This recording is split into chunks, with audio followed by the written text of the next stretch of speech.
Bonjour. Bonjour à tous et à toutes. Merci de nous rejoindre pour ce webinaire qui sera présenté par Ingrid Kandelman. Et Ingrid est directrice du parcours CEC, donc de la Convention des entreprises pour le climat, que vous connaissez peut-être déjà.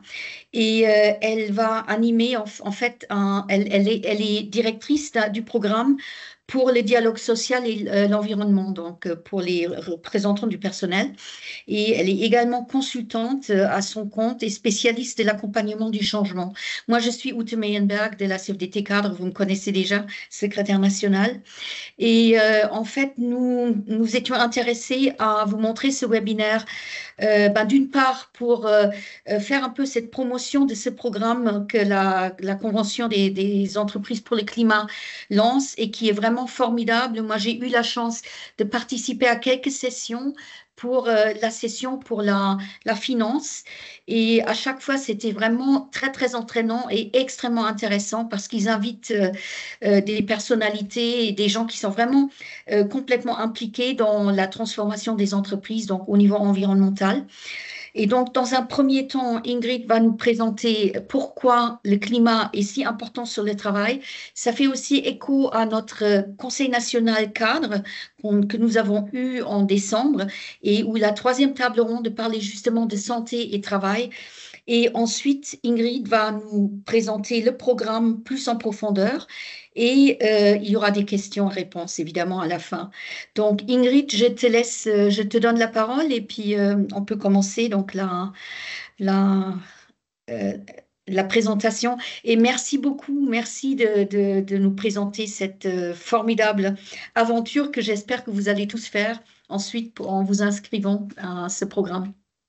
Merci beaucoup pour l'invitation. Je suis ravie d'être avec vous aujourd'hui. Merci de venir passer du temps pour échanger sur ces sujets. Ça me fait toujours hyper plaisir de voir qu'en fait, on est quand même nombreux à se soucier de ces sujets.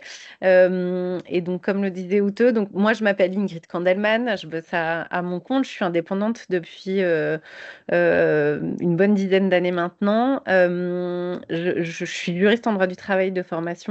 J'ai travaillé dans des directions de ressources humaines et puis j'ai travaillé une dizaine d'années chez Secafi, qui est une organisation, une entreprise que certains d'entre vous doivent connaître, qui accompagne donc les CSE à différents moments de vie des organisations. Et moi, j'étais spécialisée sur l'accompagnement des projets de restructuration. Et donc, j'ai travaillé une dizaine d'années dans les enjeux des temps, des moments forts de dialogue social dans les entreprises. Et puis ensuite, j'ai quitté Secafi, je me suis mise à mon compte et je me suis beaucoup intéressée à la question de l'anticipation des restructurations, quels étaient les grands facteurs de changement qui allaient transformer le travail et comment on crée des espaces de dialogue autour de ces grandes transformations du travail. Et donc, nécessairement, à un moment donné, je me suis intéressée à la question environnementale et aux dynamiques, ces dynamiques de transformation en lien avec la question de la transition écologique et comment les questions de travail et d'environnement sont liées. Et aujourd'hui, dans mes différentes activités, j'en ai donc une au titre au sein de la Convention des entreprises pour le climat, que je vais vous présenter un peu brièvement maintenant, et puis je vous en redirai quelques mots un peu plus tard. Mais la Convention des entreprises pour le climat, donc c'est une association d'intérêt général, ça c'est quand même un point important. On n'est pas un organisme de formation, on n'est pas une structure privée à but lucratif, on est vraiment une asso avec ce statut spécifique d'intérêt général, c'est-à-dire que on remplit une mission dont on a considéré, les institutions publiques ont considéré qu'elle remplissait une mission d'intérêt général. Et notre raison d'être, vous la voyez à l'écran, c'est de rendre irrésistible la bascule d'une économie extractive vers une économie régénérative avant 2030. Donc, on a une raison d'être qui est très ambitieuse. Cette association, pour vous redonner quelques éléments de contexte, elle a été créée assez récemment, c'était 2021, par un ancien salarié de chez Michelin qui s'appelle Éric Duverger, qui a ensuite réuni autour de lui tout un collectif de gens engagés et mobilisés autour des mêmes sujets que lui. Et ils ont lancé un parcours très inspiré de la Convention citoyenne pour le climat. Et donc, on s'appelle aussi Convention des entreprises pour le climat en clin d'œil à la Convention citoyenne pour le climat, parce que Eric, il avait eu l'occasion de suivre un peu les travaux qui avaient été faits au sein de la Convention citoyenne pour le climat. Et il s'était dit que c'était absolument extraordinaire comme ce format avait permis à des gens qui, a priori, tiraient au sort sans appétence particulière sur les questions environnementales, s'étaient mobilisés, saisis de ces sujets-là et s'étaient forgé une opinion avec une méthodologie, évidemment, pour les soutenir là-dedans. Mais en réalité, en assez peu de temps, le format avait réussi à faire de simples citoyens un peu éloignés de ces sujets, des gens très engagés sur ces enjeux. Et il s'est dit, mais si on faisait pareil avec des dirigeants d'entreprise, et c'est ce qu'il a fait, si on faisait pareil avec des dirigeants d'entreprise, on irait beaucoup plus vite dans les transitions écologiques de l'économie.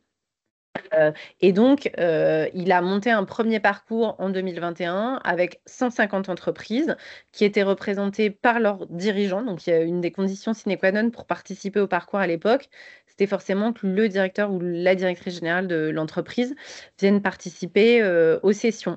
Et les sessions et la dynamique de la CEC est très proche de la Convention citoyenne. C'est un parcours, ce que vous disiez Outo tout à l'heure, de 6 fois 2 jours, comme la Convention citoyenne, dans lequel on balaye un certain nombre de sujets qui vont des grands enjeux environnementaux, alors à la fois sur les questions du climat, mais aussi l'eau, la biodiversité, les enjeux de pollution plastique, enfin voilà, tous les sujets qu'on appelle les sujets des limites planétaires. Donc on parle de tous ces sujets-là et après on interroge aujourd'hui les modèles économiques de nos entreprises et la façon dont il faudrait les transformer pour qu'ils arrivent à respecter ces limites planétaires et mieux prendre en compte les questions environnementales. Et donc, on accompagne session par session les dirigeants qui viennent dans le parcours à réfléchir et construire une feuille de route de redirection écologique pour réfléchir à la trajectoire qu'ils ont envie de donner à leur entreprise pour embrasser et répondre aux enjeux écologiques qui sont les nôtres aujourd'hui. Là, vous voyez quelques chiffres, quelques exemples d'entreprises qui sont passées dans le parcours. Moi, j'habite à Marseille. Je me suis occupée d'accompagner les entreprises du territoire Provence-Corse. Et puis, à la fin du parcours, forcément, avec le parcours qui était le mien à titre professionnel, je me suis dit, mais il faut absolument que l'association porte un parcours à destination des représentants du personnel. On sait très bien que la transformation des entreprises ne va pas venir uniquement de ses dirigeants et qu'il faut que tous les acteurs de l'entreprise, finalement, soient accompagnés et formés exactement de la même façon pour que la transition des entreprises se fasse et se fasse dans une dynamique de transition juste. Et donc, c'est ça dont je m'occupe aujourd'hui. Je m'occupe de ce parcours dont je vous redirai quelques mots plus tard. Mais avant de vous parler de ce parcours, j'avais envie de faire un petit détour pour vous redire pourquoi on estime aujourd'hui que ce parcours est important et pourquoi il nous tient à cœur et qu'est-ce qu'on essaye de faire à travers ce parcours-là. Et avant de parler plus directement de la question du dialogue social, je voulais repartager rapidement, parce que je pense que c'est quand même peut-être des choses que vous connaissez déjà, mais des éléments de constat sur où on en est en fait des grands enjeux environnementaux aujourd'hui, parce que finalement le dialogue social qu'on doit avoir dans les entreprises, il va répondre à ces grands enjeux environnementaux là, c'est ça qu'il essaye de traiter, c'est de se dire bah, ces grands enjeux, ils vont avoir un impact sur les entreprises et il va falloir qu'on en parle dans le cadre du dialogue social pour être à la hauteur de ces enjeux-là. Donc vous savez globalement qu'on vit une crise environnementale, qu'elle a une origine humaine, qu'elle a des conséquences humaines et que on va essayer d'enrayer cette crise, mais qu'aujourd'hui, en 2024, rien ne va vraiment dans la bonne direction. Vous avez là un schéma des limites planétaires. Alors je ne sais pas si c'est un concept avec lequel vous êtes très familier, mais en gros, les limites planétaires, c'est des seuils critiques que l'humanité ne devrait pas dépasser pour préserver les conditions favorables de vie sur la Terre, un espace dans lequel le développement humain peut continuer à se poursuivre. Et donc, c'est une équipe internationale de chercheurs qui, en 2009, avait posé ce modèle en disant, en fait, il y a 9 grandes limites planétaires et il ne faut pas qu'on les dépasse parce que sinon, finalement, le système Terre va dysfonctionner et la vie sur Terre sera sans doute impossible. Et vous voyez là, 2009, 2015, 2023, comment finalement, d'année en année, ces mêmes chercheurs ont bien identifié que petit à petit, en réalité, et de façon assez d'une façon qui s'accélère, on en vient à dépasser en fait ces limites planétaires les unes après les autres, celles du changement climatique, celles de l'érosion de la biodiversité. celle du changement d'usage des sols avec des sols qui s'appauvrissent, celle de l'utilisation de l'eau douce. Je ne vous passe pas toutes les limites planétaires en revue, ce n'est pas l'objet, mais en gros, vous voyez qu'on arrive en 2023, il y a 6 des 9 limites planétaires qui ont été dépassées. Et on sait, et 2024, c'était l'année où on s'est dit qu'on était en train d'atteindre la 7e limite planétaire, celle de l'acidification des océans, donc d'avoir des océans dont le pH devient trop acide, ce qui perturbe à la fois toute la biodiversité et aussi les enjeux du climat. Et donc là, il y a un institut de recherche qui dit qu'on est à la limite proche de l'atteinte de cette limite de l'acidification des océans. Donc on a globalement un panorama qui est quand même assez effrayant, oui, inquiétant sur les questions des enjeux environnementaux qui sont les nôtres. Et si on prend juste pour l'année 2024, en passant en revue quelques exemples rapidement, sur la question du changement climatique, 2024, c'est l'année la plus chaude jamais enregistrée qu'on ait connue. C'est aussi l'année où on a franchi le seuil critique des 1,5 degrés. Donc 1,5 degré, vous le savez, je pense, c'est l'engagement qu'on a pris dans le cadre de l'accord de Paris de limite de l'augmentation de la température par rapport au niveau pré-industriel pour s'assurer justement que on ne dépassait pas des seuils qui allaient ensuite engendrer par boule de neige des effets catastrophiques. Et on sait qu'on s'était dit qu'on aurait sans doute encore quelques années avant de dépasser cette augmentation de température. Et en réalité, on l'a dépassé l'année dernière.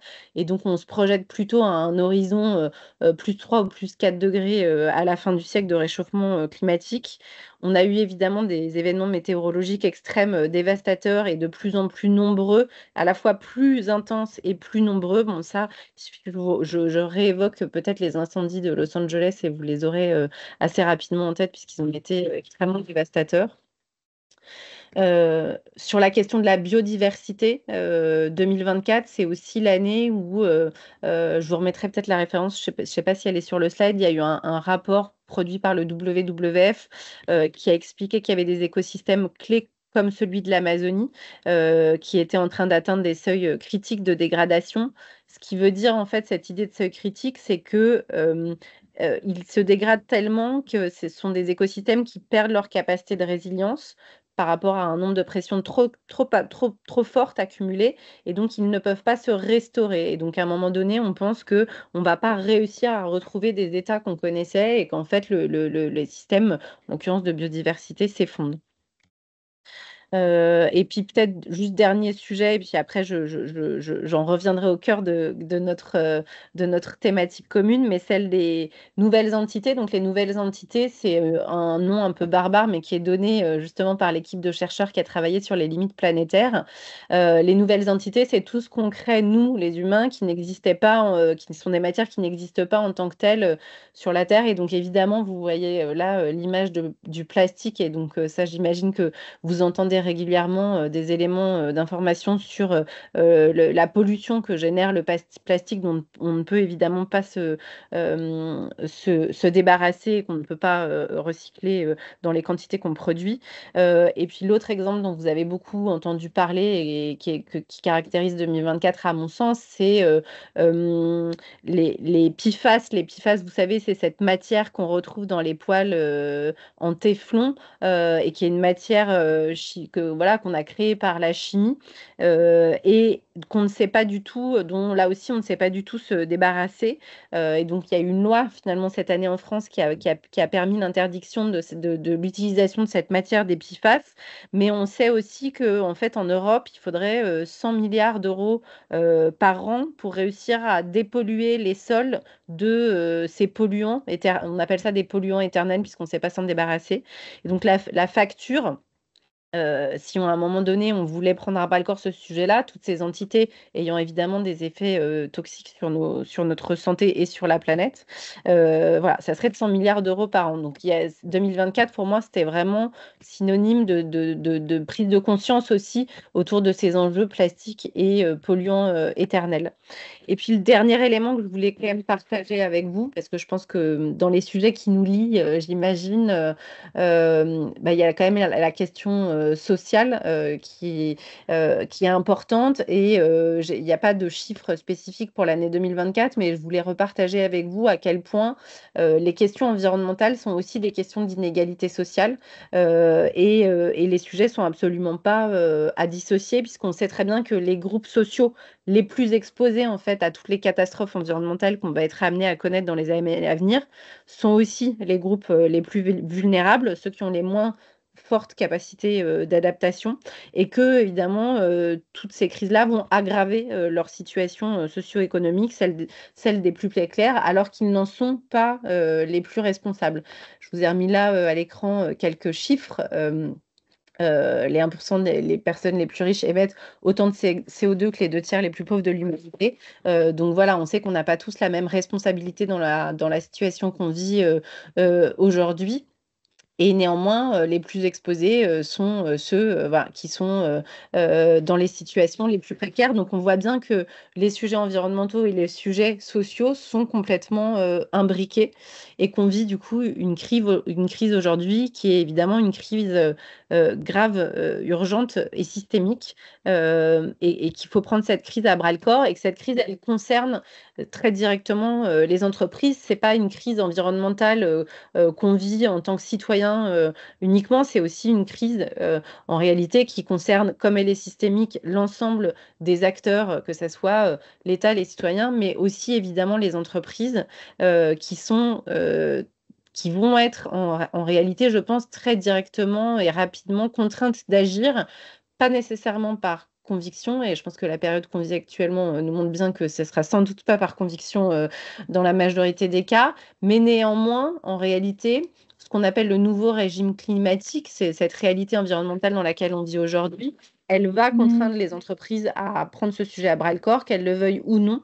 Et là, je vous ai mis juste quelques articles de presse pour avoir des exemples de ça. Le premier, c'est cet article sur Porsche, qui l'année dernière a quand même perdu 1 milliard de bénéfices.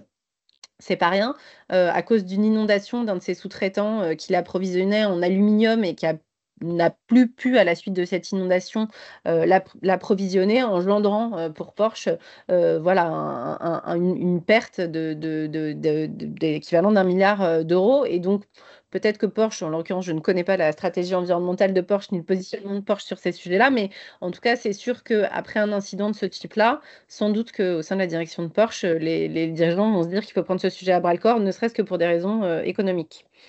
Deuxième exemple que vous avez peut-être aussi vu dans la presse, c'est celui de Perrier.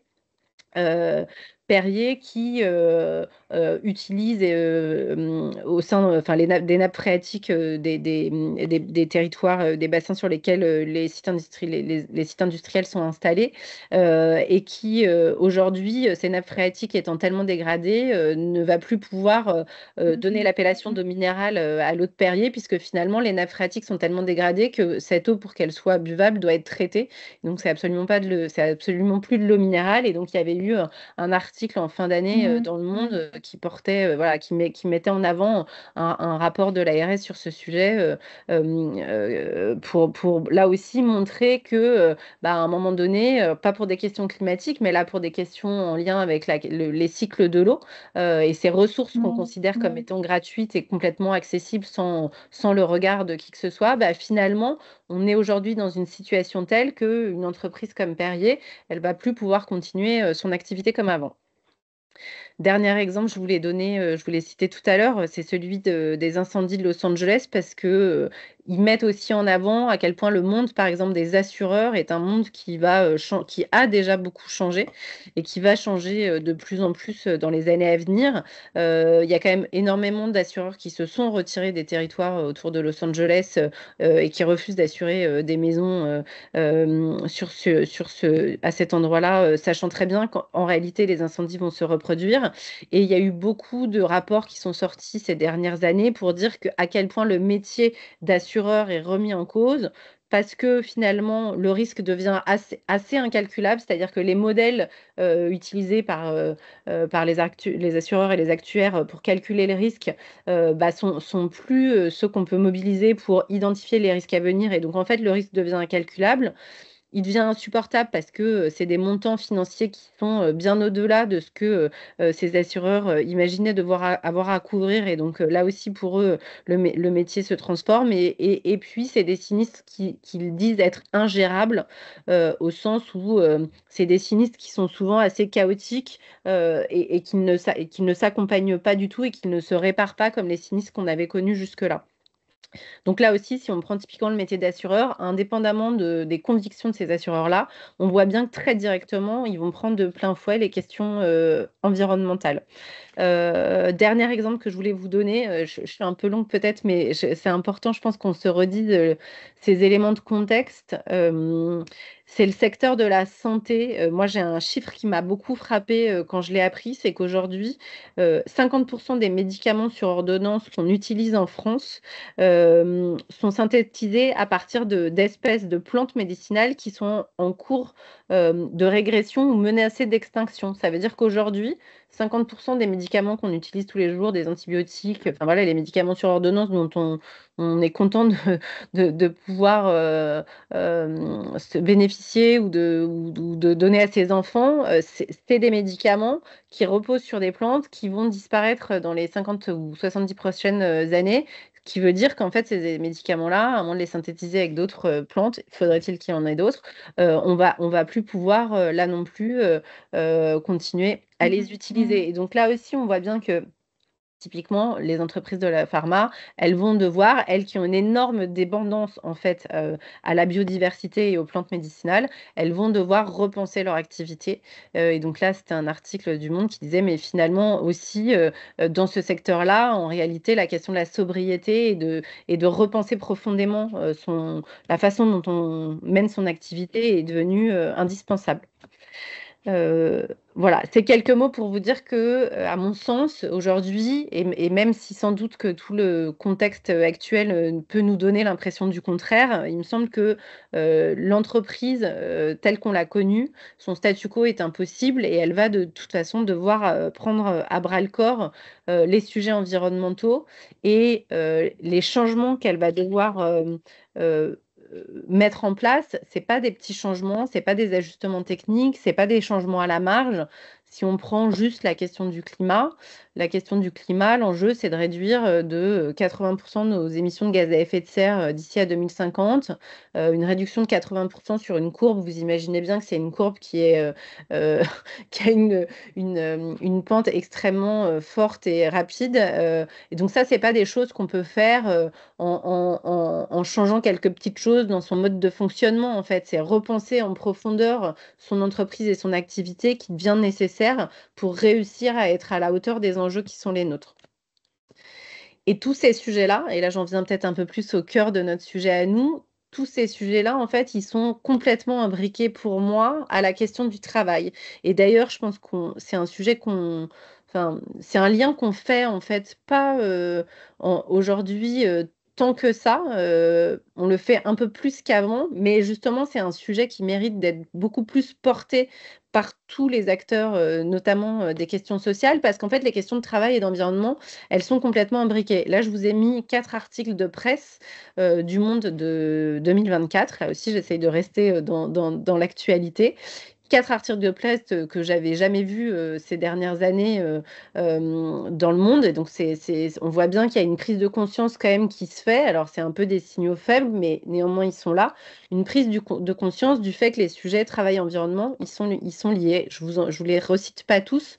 Vous avez cet article sur qui sont les morts de la chaleur au travail qui remet en avant en fait la question qu'aujourd'hui, il y a de toute façon déjà des enjeux d'adaptation très importants en France. C'est pas dans 30 ans et c'est pas dans des pays lointains, c'est aujourd'hui en France, il y a des gens qui meurent de chaleur au travail, en l'occurrence 48 depuis 2018, qui paraît, alors 48, vous pourrez peut-être me dire que vous trouvez que c'est un chiffre qui est pas très important, mais c'est quand même assez impensable de se dire qu'en France aujourd'hui on meurt de chaleur au travail. Et donc on voit bien qu'en fait si on n'adapte pas aujourd'hui les conditions de travail, euh, on va avoir demain des enjeux de plus en plus, enfin, des risques de plus en plus importants pour les salariés, dont les conditions de travail vont se dégrader en lien avec la dégradation environnementale. C'est aussi la question des inondations. Là, je vous ai mis l'exemple de Valence et le titre de l'article du Monde sur les inondations à Valence, puisque justement, il disait l'impensé dans l'entreprise, c'est l'impact de ces catastrophes sur le travail.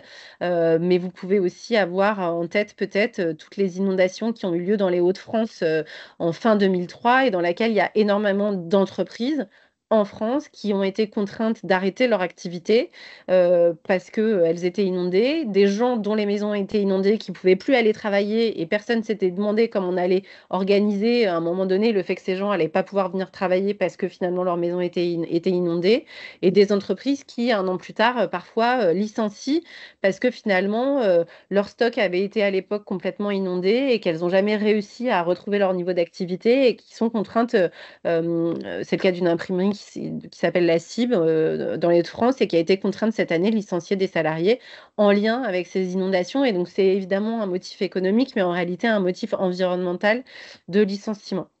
Donc, on voit qu'il y a des enjeux qui sont à la fois des enjeux qui concernent plutôt l'emploi et puis des enjeux qui concernent vraiment le travail et les conditions de travail. Et ces deux sujets-là doivent être traités. Pour le moment, dans l'approche qu'on a de ces sujets, c'est plutôt assez déstructuré et on n'a pas encore de réflexe dans les entreprises, je crois, de poser à un moment donné une cartographie claire de ces enjeux sociaux en lien avec les questions environnementales.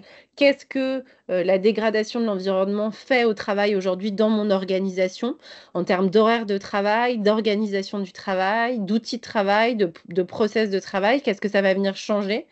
Et si mon entreprise a une stratégie environnementale, qu'est-ce que ça va là aussi changer en termes de travail et d'emploi? Tout ça, c'est des sujets sur lesquels il faut prendre le temps d'identifier où sont les enjeux prioritaires dans vos organisations pour pouvoir ensuite, vous aussi, construire des plateformes de revendication autour de ces enjeux. On voit qu'il y a euh, plutôt une mobilisation montante, je trouve, sur ces sujets. Je vous ai mis plusieurs vignettes de plusieurs exemples. Un accord de branche dans le secteur de la pharma qui a pris à bras-le-corps les questions environnementales, des salariés qui appellent à déserter les entreprises dans lesquelles ils travaillent parce qu'ils se sentent plus à l'aise avec finalement une activité économique qui n'est pas toujours en phase avec leurs convictions personnelles.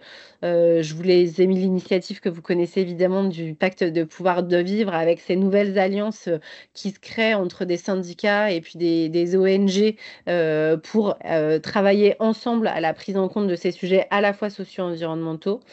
Et puis la petite vignette, je ne sais pas si vous identifiez sur la gauche, c'est Jean-Marc Jancovici, qui est un des pères du bilan carbone et qui a aussi une association qui s'appelle le Shift Project, qui est un ingénieur qui fait beaucoup de conférences que vous retrouverez sur les réseaux sociaux, qui est toujours assez voilà, pushy dans ses prises de parole et qui est quand même voilà, qui travaille dans le champ environnemental, donc assez éloigné des questions sociales. Et pourtant, il avait organisé une table ronde avec plusieurs syndicats pour venir parler du lien entre les questions syndicales et les questions de limites planétaires. Donc on voit bien qu'il y a une mobilisation montante sur ces sujets. Vous savez évidemment que depuis la loi climat et résilience, vous avez des prérogatives qui vous ont été données à la suite de la Convention citoyenne justement et par le prisme de la loi climat, qui vous ont donné des prérogatives qui vont vous permettre de vous saisir de ces sujets-là, à la fois dans le cadre des informations consultations des CSE et dans le cadre de la négociation. Et en même temps, malgré la loi climat et résilience, malgré ses prérogatives, malgré une mobilisation, je pense, réellement montante, le constat qu'on peut faire aujourd'hui, 4 ans après la loi climat, c'est que pour le moment, le dialogue social et environnemental, il n'est pas encore à la hauteur des enjeux qui sont les nôtres. je vous ai mis partagé là un rapport qui a été produit par l'association Réalité du dialogue social que vous connaissez sans doute l'été dernier et qui mettait, voilà, qui avait fait une enquête et un sondage auprès d'une centaine d'adhérents enfin, de l'association et qui mettait en avant le fait qu'aujourd'hui, le dialogue social concernait plutôt des questions énergétiques, donc plutôt techniques que de transformation des modèles d'affaires des entreprises et n'était pas saisi à bras-le-corps dans les entreprises. Euh, pas, Juste, je ouais, vais juste intervenir par rapport à réalité du dialogue social. Nous avons participé à ces travaux-là, à la ok, CFDT cadre.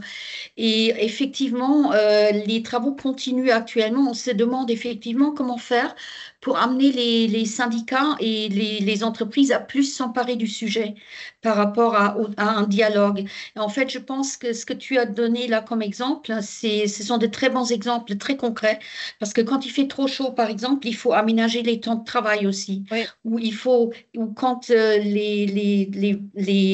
comment, moyens de production sont détruits, ben, il y a un plan social. Donc, malheureusement, souvent, le climat est pris en compte une fois que c'est trop tard. Donc, comme exactement. tu disais, quand on est sur les plans sociaux et sociaux.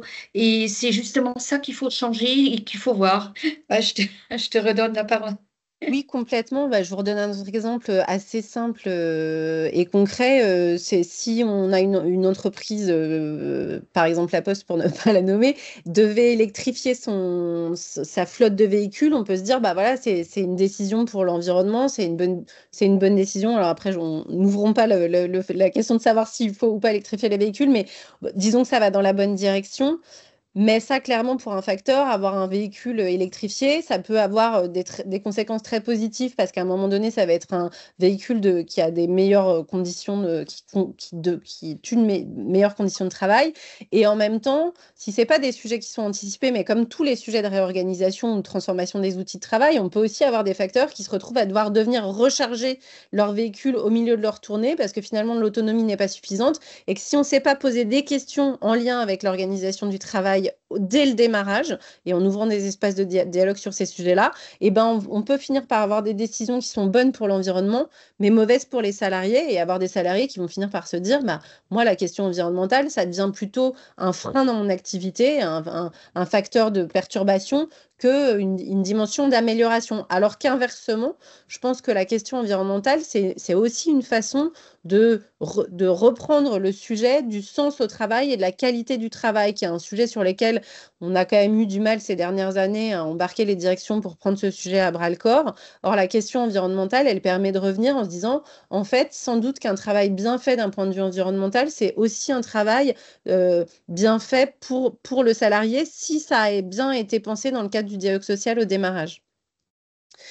Oui. Je vois le temps un peu filer, peut-être que je passe parce qu'il y a la question du coup de comment on fait. Et comment on fait, bah, en tout cas, la réponse que nous, on a trouvée aujourd'hui et celle sur laquelle on sait agir, bah, c'est proposer ce parcours de la Convention des entreprises pour le climat à destination des représentants du personnel. Donc, finalement, on s'est dit, il y a des acteurs aujourd'hui qui se sentent peut-être pas suffisamment légitimes pour agir sur ces sujets-là, qui savent pas par quel bout prendre ces sujets parce que c'est des sujets extrêmement complexes. Personne n'a été formé. Enfin, moi, je suis juriste en droit du travail. J'avais jamais entendu parler des questions environnementales avant il y a quelques années. Donc, je pense que c'est pareil pour à peu près tout le monde. Et donc, on a un enjeu comme on l'a fait pour les dirigeants d'entreprise jusqu'à maintenant, évidemment, accompagner les représentants du personnel et les acteurs du dialogue social à être outillés et à proposer des ressources pour les accompagner sur ces sujets-là. Et donc, c'est ce qu'on fait aujourd'hui en ouvrant ce parcours de la Convention des entreprises pour le climat à destination des représentants du personnel. Quand je dis destination des représentants du personnel, c'est tout mandat confondu. Donc, c'est que ça soit au sein d'un mandat de CSE ou de comité de groupe ou de comité européen ou de délégué syndical ou même juste d'adhérents à un moment donné d'un syndicat. L'envie, c'était de proposer le parcours à des gens qui ont ce mandat de représentant du personnel pour mettre la question de l'emploi et du travail au cœur de la transition écologique, ce que je vous disais tout à l'heure, ça, moi, je pense que vraiment, on ne lit pas aujourd'hui assez ces deux sujets-là et qu'il faut qu'on en parle en même temps. Et pour redire depuis notre association qu'on considère que le dialogue social est une condition sine qua non de la transformation écologique des entreprises et que la transformation ne peut pas se faire de façon unilatérale et descendante. Euh, Ce parcours, il a pour vocation vraiment d'outiller les représentants du personnel. Nous, on n'est pas là pour dire aux participants ce qu'ils doivent penser, mais simplement pour mettre des ressources à disposition, des éléments de connaissance que tu disais tout à l'heure, où il y a des intervenants extérieurs qui viennent, qui apportent des connaissances, et nous, on propose aussi des temps de travail en petits groupes où on a toute une méthodologie pour accompagner les participants pour qu'ils décident eux-mêmes par rapport au constat qu'on va partager avec eux, quels sont les enjeux stratégiques sur lesquels ils ont envie de se positionner dans leur organisation, qu'est-ce qui compte. Et je travaille dans une SS2I ou je travaille dans une entreprise de la sidérurgie, les enjeux stratégiques ne vont pas être les mêmes. Donc nous, on n'a pas vocation à dire qu'est-ce qu'il faut que vous regardiez, mais vous le savez parce que c'est vos organisations. Nous, on va vous donner de la méthode et des connaissances pour vous aider à vous positionner sur ça. Par savoir par quel bout prendre ce sujet avec votre direction, parce que entre la question du climat, la question la question de la biodiversité, quel document, à quel endroit, enfin voilà, c'est des sujets qui sont très vastes. Donc l'idée, c'est aussi de se dire, on a un temps de réflexion ensemble pour bien cartographier les enjeux et savoir par quel sujet commencer de façon assez, pour simplifier un peu la démarche. Parce que quand on la regarde globalement, c'est trop compliqué. Donc il faut poser des jalons et avancer de façon itérative. Et donc ça aussi, c'est des choses qu'on apporte dans le parcours.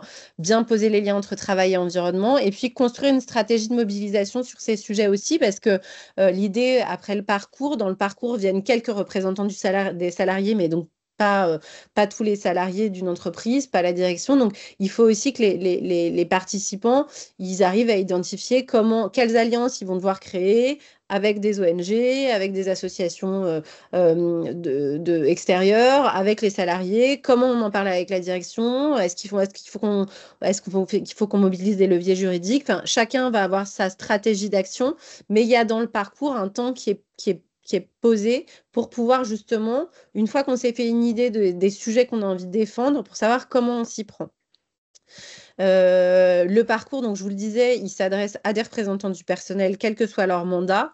Et la proposition qu'on fait, c'est que la direction soit présente à la première session du parcours. Donc le parcours, c'est 6 sessions de 2 jours, comme la Convention citoyenne, comme les parcours qu'on a montés pour les dirigeants jusqu'à aujourd'hui. Et donc, l'idée, c'est que la direction soit présente au début du parcours, à la première session, et à la fin du parcours pour recevoir quelque part les revendications des participants au parcours, mais qu'on se mette bien dans une dynamique de dialogue. La réflexion qui a été la nôtre, c'était de se dire, si on a des participants, représentants du personnel qui vivent le parcours sans que la direction soit jamais embarquée dans le dispositif, il y a un fort risque que les conditions ne soient pas réunies pour que le travail qui soit fait dans le cadre du parcours soit écouté, accueilli, reçu. Et donc, on implique aussi la direction pour que quelque part, elle s'engage à travailler sur ces sujets-là avec les représentants du personnel qui auront participé au parcours. Et puis, c'est aussi en effet ce que disait Otto tout à l'heure, une façon de bien dire que c'est un parcours qu'on vit pas comme une formation qu'on vit pour soi, mais c'est un parcours qu'on vit pour contribuer à la transformation de son entreprise. Et donc que c'est un projet d'entreprise et que c'est du coup aussi un budget qui est pris en charge par l'entreprise. Euh, Même si le budget, en réalité, comme on est une association, c'est un don que fait librement l'entreprise au niveau qu'elle souhaite mettre dans le parcours en fonction de ce qu'elle estime pouvoir être donné à l'association. Mais donc, comme on n'est pas un organisme de formation, il n'y a pas un tarif fixe sur le montant de participation au parcours. Je vous dresse rapidement les 6 sessions, leurs thèmes, et puis peut-être qu'après, je garde un temps d'échange pour qu'on ait quand même un temps de questions-réponses autour du parcours. Donc, il y a 6 sessions. La première, c'est vraiment les constats où on en est des enjeux environnementaux sur l'ensemble des limites planétaires, avec des experts scientifiques qui sont dans des labos de recherche, voilà, qui viennent partager avec eux leur niveau de connaissance aujourd'hui, enfin un instant T sur ces sujets-là. parce que c'est le cadre dans lequel on va devoir travailler, en fait, ces limites planétaires. Donc, c'est bien de les avoir en tête et de comprendre les mécaniques qui sont à l'œuvre. La deuxième session, elle est plutôt sur qu'est-ce que ça veut dire en termes de transformation de mon entreprise et de son modèle d'affaires, en fait. Comment elle va devoir peut-être réinventer son modèle d'affaires pour intégrer ces limites planétaires et comment vous, représentants du personnel, vous pouvez avoir un sens critique sur une trajectoire que pourrait vous donner la direction à un moment donné en vous disant, bah, elle va faire tel ou tel choix. Ben, dans cette session-là, nous, on va vous permettre aussi, je pense, de nourrir votre sens critique de méthodes et d'outils pour que vous puissiez rentrer en dialogue avec votre direction sur ces sujets. La troisième session, elle est vraiment spécifique à notre parcours sur les liens entre travail, emploi et questions environnementales. Donc, où est-ce qu'à un moment donné, une stratégie environnementale d'entreprise va venir avoir des impacts en termes social et du coup, quels sont les enjeux dont vous pouvez vous saisir, vous, en termes de négociation, de réorganisation, de droit d'alerte, enfin, avec tous les outils qui sont les vôtres aujourd'hui. Et puis après, je passe un peu plus rapidement, mais globalement, les sessions, elles vont avoir ensuite pour vocation de se dire et comment on fonctionne pour réussir à apporter ces ambitions-là au sein de notre organisation. Et peut-être dernier, je vous passe, dernier élément, c'est vous dire donc la marraine de notre parcours, c'est Dominique Méda, qui est donc philosophe et sociologue, qui est aujourd'hui affiliée à Dauphine. Et on vous a mis là les premières entreprises qui ont embarqué dans le parcours, donc des entreprises dans lesquelles les représentants du personnel vont s'engager avec nous dans le parcours. Vous en voyez là une dizaine, on en voudrait une quarantaine pour que la dynamique collective soit celle qu'on a envie de créer, parce qu'on sait que c'est aussi cette dynamique collective qui nous nourrit aujourd'hui et qui nous donne un pouvoir d'action plus fort. Donc voilà, on en cherche encore une quarantaine et à côté de ces entreprises qui seront participantes, on va monter un comité de résonance, un peu comme une sorte de comité de pilotage ou de comité d'orientation qui va donner un peu d'écho à ce qu'on va faire dans le parcours et dans lequel seront invitées toutes les confédérations syndicales, donc évidemment la CFDT, et puis aussi des institutions publiques qui travaillent sur les questions environnementales, la DGEFP, le Commissariat général au développement durable, l'ANAC, l'ADEME, enfin voilà. Donc on va aussi créer à côté du parcours une instance un peu plus politique qui va suivre ce qu'on va faire dans le parcours pour réussir aussi à donner plus d'écho au travail qui sera fait par chacun des participants, même si les participants qui seront dans le parcours, eux, ils vont vraiment travailler sur un livrable propre à leur organisation. C'est quoi les enjeux chez moi de ces sujets-là? Et je vais m'arrêter là pour laisser un peu de temps à la discussion, je pense. Justement, en fait, j'avais une question Oui. que plusieurs personnes ont posée, c'est concernant le secteur public. Est-ce que des gens du secteur public peuvent participer dans votre session ou c'est uniquement pour les entreprises? Moi, j'ai répondu que c'était a priori pour les entreprises, mais peut-être je me suis trompée. Eh Et parce ben, que tu parles justement des entreprises publiques là qui suivent. là, dans les participants, il y a les Hospices civils de Lyon. Et les Hospices civils de Lyon, c'est un établissement public administratif. Donc, oui, il peut y avoir des acteurs publics. On discute avec quelques acteurs publics en ce moment.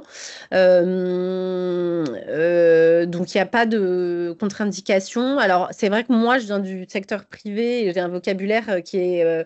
Je dis beaucoup entreprise et pas assez organisation. Et je pense que c'est une réalité au sein de la Convention des entreprises pour le climat. On vient quand même plutôt tous du secteur privé, mais il y a des entreprises, par exemple à Marseille, dans le parcours pour les dirigeants, il y a eu les hôpitaux, la PHM, les hôpitaux de Marseille ont fait le parcours. Hier, j'étais à la ville de Marseille pour justement voir si les représentants du personnel voulaient embarquer dans le dispositif. Donc, il n'y a pas du tout de contre-indication à être dans le public. Et j'ai même envie de dire que moi, je trouve ça assez intéressant justement d'avoir un espace dans lequel se côtoient des acteurs publics et privés. Quand on va parler de ces sujets de inventer le monde de demain, c'est acteurs privés et publics ensemble qu'on va pouvoir le faire. Donc moi, je trouve ça assez riche de me dire qu'il y aurait des participants voilà, d'environnements différents. Oui, bien sûr. En fait, justement, on a besoin des acteurs publics qui sont autant concernés que le privé. Il n'y a pas de raison d'avoir une différence, mais parfois, il y a des différences de traitement, parfois, dans certaines choses. J'ai une autre question, c'est plus général, mais je pense que comment peut-on sensibiliser efficacement les entreprises aux enjeux environnementaux alors que de nouvelles problématiques surgissent sans cesse, rendant difficile la définition des lignes directrices claires pour alerter sur ces défis. Bah, alors moi, je pense que malheureusement, il y a un peu une réalité physique et matérielle hein, qui va, c'est plus de la sensibilisation, c'est qu'il y a quand même des entreprises qui Mm. aujourd'hui prennent de plein fouet. Enfin, c'est les exemples que je donnais sur Porsche ou voilà, sur ces usines des Hauts-de-France. Quand on vit et on va être amenés tous à vivre de plus en plus des événements climatiques extrêmes, bah, la prise de conscience de ces enjeux-là, elle se fait assez rapidement et la prise de conscience des risques financiers que ça peut représenter pour une entreprise aussi, elle se fait de façon assez importante. Après, sur la question bah, voilà, des cadres et notamment de la CSRD et de l'incertitude générée autour du fait de se dire on n'y va pas, c'est obligatoire, c'est pas obligatoire. Euh, je pense que bah, là aussi, il faut pas complètement se mentir. Autour de nous, au sein de la CEC, participent plutôt des gens qui ont une certaine sensibilité sur ces sujets Mm. et qui, quelque part, sont ceux qui vont dire demain que CSRD ou pas, il faut y aller. Et donc, typiquement, nous, on a des dirigeants d'entreprise qui ont été témoignés, enfin, été auditionnés au Sénat au moment de la CSRD et qui ont dit, mais nous, on trouve ça très bien la CSRD. En fait, c'est un outil de pilotage nouveau et donc, oui, c'est pas simple, mais en fait, c'est intéressant. Ça nous permet de mieux comprendre, en fait, comment gérer notre activité et on défend plutôt le fait de soutenir ça. Donc, euh, Mm. nous, on évolue plutôt dans ce champ-là où les gens du parcours, euh, ils font pas les choses par contrainte, ils le font quand même parce qu'ils ont compris, alors pas forcément non plus par conviction, mais ils le font parce qu'ils ont compris la gravité et l'urgence de ces enjeux-là et le fait qu'il faut les prendre à bras le corps. Je donne souvent cet exemple-là. Il y avait les vedettes de Paris qui ont participé au premier parcours national en 2021. Donc les vedettes de Paris, c'est des bateaux mouches. Et la participe Marie, la directrice générale, donc c'est une entreprise familiale, les vedettes de Paris, pense quand même qu'elle était un peu arrivée chez nous parce qu'elle avait dû croiser un autre dirigeant qu'elle connaissait qui lui avait dit qu'elle venait et donc elle était venue, mais elle n'est pas arrivée là avec une conviction très forte sur les questions environnementales. Et après la première session, elle a pris conscience que très concrètement, son activité sur la Seine, avec un bassin de rétention en amont voilà, allait subir dans les années qui venaient un niveau de sécheresse très important, bah, son activité en 2030, de toute façon, ça serait plus la même et que ces touristes, ils auraient peut-être plus envie de se balader sous Paris sur un bateau mouche sous 50 degrés, mais plutôt d'être enfermés dans un centre commercial euh, climatisé. Alors, c'est pas mieux, mais en tout cas, elle a vraiment, voilà, elle n'est pas venue par conviction, mais elle a tout d'un coup, elle a compris pourquoi ça concernait le business de sa boîte, en fait. Je pense que l'enjeu, il est là de comprendre que c'est pas un sujet à côté de l'activité, c'est l'activité qui est concernée, en fait. Et c'est pour ça que ça concerne le travail.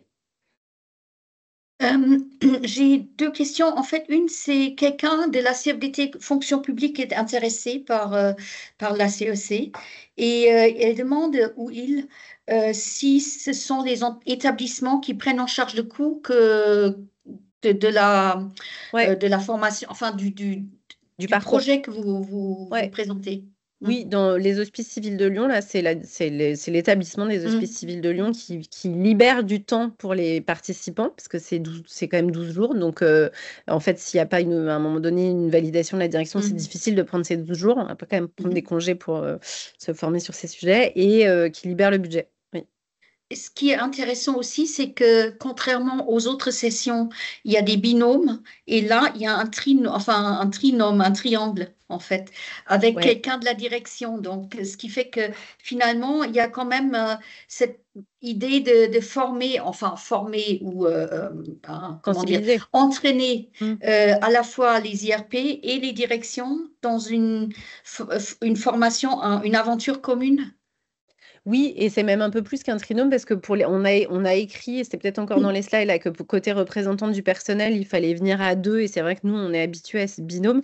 En mhm. réalité, en pratique, dans les entreprises et les organisations qui sont inscrites, il y en a plusieurs dans lesquelles j'ai un représentant par organisation syndicale. Donc, j'ai plutôt 4 représentants ou 5 Ah par oui, côté salarié.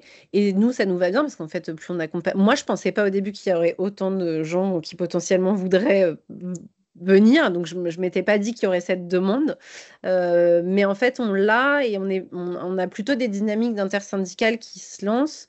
On n'a pas que ça. On a des cas aussi où on n'a qu'un seul syndicat qui vient, hein. Donc, ça, chaque histoire d'entreprise est différente et construit à sa façon le bon attelage pour les participants. Mais voilà, on peut venir à plus que deux, quoi. ah oui, c'est super ça. Et quel est le lien de contact à la CEC? Ben ça, tu as des slides en fait à la fin.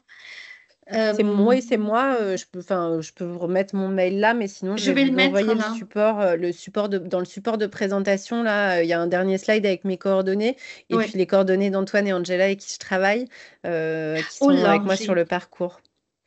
j'ai Euh, écrit le man avec deux N. Ça, c'est un peu à l'allemande. Je suis désolée. Ah Je oui, c'est l'ai vrai, re- mais c'est pas très grave.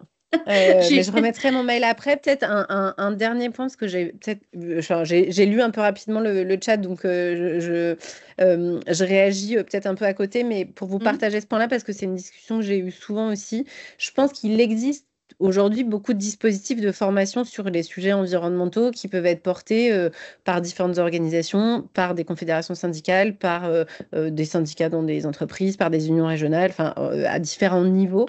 hmm, Pour moi, c'est pas du tout des dispositifs qui s'opposent ou en fait, c'est des dispositifs assez complémentaires. C'est-à-dire que la Convention des entreprises pour le climat, il y a quand même l'idée de faire partie d'un élan, d'un collectif hmm, et de nourrir ce collectif, d'en être nourri aussi. À un moment donné, le fait de se sentir très entouré par beaucoup de gens qui sont tous hmm. convaincu par ces sujets-là, ça nourrit et ça va produire quelque chose de plus grand que ce qu'on va faire pour nous, pour les participants. Ça va porter ce sujet-là plus fortement et on traite de sujets qui vont des constats environnementaux en passant par les modèles d'affaires jusqu'à des questions plus liées aux prérogatives juridiques qui sont les vôtres, dans le cadre notamment des CSE et des CSA, même si en vrai, dans les CSA, il n'y a pas d'obligation de parler des questions environnementales. Souvent, les formats de formation qui existent, ils sont sur des sujets plus spécifiques, mais ils sont plus longs que le temps qu'on va passer, nous, sur ces sujets-là. C'est-à-dire que moi, si je prends la loi climat, dans le parcours, bah oui, évidemment qu'on va parler des prérogatives nouvelles de la loi climat, mais je pense qu'on en parlera peut-être 1 heure dans les 12 jours. Et donc ensuite, vous avez plein de dispositifs et de formations qui existent au sein de vos organisations sur lesquels vous pourrez vous appuyer pour aller plus loin sur certains sujets. Nous, finalement, on se situe, je pense, un tout petit peu avant ces formations-là pour bien voir comment en fait on peut les utiliser ensuite ces formations, dans quel contexte, dans quel cadre, pour aussi travailler sur sa stratégie d'influence et comment je vais réussir à agir sur ces sujets pour bénéficier d'un réseau, enfin voilà, d'un collectif pour avancer plus fortement sur ces sujets. Mais par contre, nous, à un moment donné, on s'arrête et tous les dispositifs qui existent vont pouvoir prendre le relais pour pouvoir approfondir des sujets en fonction des besoins des uns et des autres. Et donc, dans le parcours, on présentera, de toute façon, on aura aussi un temps dans le parcours où on présentera ce que différentes structures publiques ou confédérations syndicales proposent aujourd'hui comme dispositif d'accompagnement, les formations, mais aussi des outils. Enfin, voilà, il y a aujourd'hui beaucoup de choses qui existent. L'idée, c'est qu'on les mette en valeur et qu'ensuite elles soient encore plus saisies et mobilisées qu'elles ne le sont aujourd'hui. Alors, j'ai deux questions là. Une, c'est sur le coût des contributions en fait des entreprises ou des organisations. Et l'autre, c'est est-ce que vous avez des représentants des collectifs de salariés? Parce que ça se crée de plus en plus, des Ouais, collectifs. Hmm. alors le coût, donc comme on est Hmm. une association, le coût est fixé librement en conscience par les participants. Donc, ça veut dire que il y a une adhésion minimum à l'association, mais qui est de quelques milliers d'euros, quoi. Et Mhm. ensuite, on a une discussion entreprise par entreprise ou organisation par organisation en fonction de sa taille et de son chiffre d'affaires.